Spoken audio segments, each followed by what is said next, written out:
मछली और ग्रोसरी बेचने वाला सैमसंग आज एप्पल को टक्कर कैसे दे रहा है, ये कहानी आपको हैरान कर देगी। आज सैमसंग का नाम सुनते ही मोबाइल और टीवी याद आते हैं, लेकिन सच ये है कि सैमसंग की शुरुआत इलेक्ट्रॉनिक्स से नहीं हुई थी।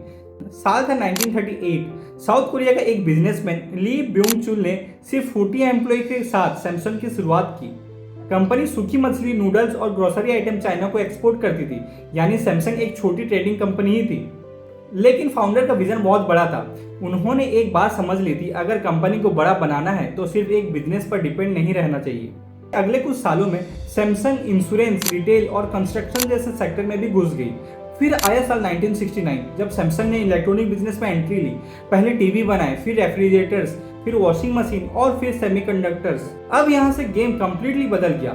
आज सैमसंग सिर्फ मोबाइल कंपनीज नहीं है, सैमसंग दुनिया का सबसे बड़ा सेमीकंडक्टर चिप्स मैन्युफैक्चरर में से भी एक है। और इंटरेस्टिंग बात यह है, एप्पल के कुछ डिवाइस में भी सैमसंग के बनाए हुए कंपोनेंट्स और डिस्प्लेस यूज हो चुके हैं। और सिर्फ इतना ही नहीं, सैमसंग चिप्स भी बनाती है, कंस्ट्रक्शन भी करती है, इंश्योरेंस भी करती है और इलेक्ट्रॉनिक्स भी।